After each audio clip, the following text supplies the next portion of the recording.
பேசாதீர்கள். எதுக்கு பேசக்கூடாது? எதுக்கு பேசக்கூடாது? கருணாநிதி தமிழரா? திமுகவுடைய முதல் மாநாடு 1951 சென்னையில நடக்குது. எல்லாரும் நாடகம் போடுறாங்க, கலை நிகழ்ச்சி போடுறாங்க. இந்த முத்தமிழறிஞர் கருணாநிதி இருக்கிறார் இல்லையா, அவர் போட்ட நாடகத்தினுடைய பேர் என்ன தெரியுமா? குலமேலனி பிள்ளா என்கின்ற தெலுங்கு நாடகம்.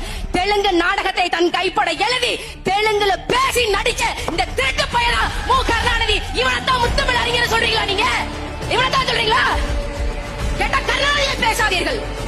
ஏன் பேசக்கூடாது? சினிமால கரியரின் உச்சத்தில் இருக்கும் போதே அரசியலுக்கு வந்து கிழிச்சாரு. 1949 திமுக தொடங்கப்பட்டது. கட்சி தொடங்கிறதுக்கு 500 ரூபாய் தேவை. அண்ணாக்கு தேவை 500 ரூபாய் தேவை. கொடுத்த 5 பேர் பட்டியல் நான் சொல்றேன்.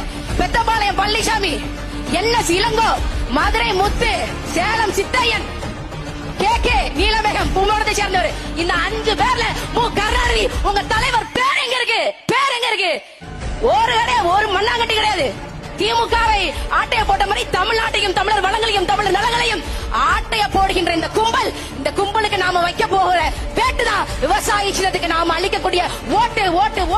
அன்பார்ந்த தாய் தமிழ் சொந்தங்களே, முல்லை பெரியாற்று சிக்கல், மேகதட்டு சிக்கல் எல்லாத்துக்கும் ஒரே தீர்வு. இந்த திமுக அதிமுக காரன் கொடுக்க மாட்டாங்க. ஏன்? why? They are just mere politicians. அவர்கள் சாதாரண அரசியல்வாதிகள். ஆனால் எங்கள் அண்ணன் செந்தமிழன் சீமான் அவர்கள் தலைவர், உண்மையான தலைவர். He is a true people's leader, Mr. Senthamizhan சீமான். அவரை பாருங்க, அவருக்கு வாக்களிங்க, விவசாயத்துக்கு வாக்களிங்க. நீரை காப்போம். நன்றி, வணக்கம். நாம் தமிழர்.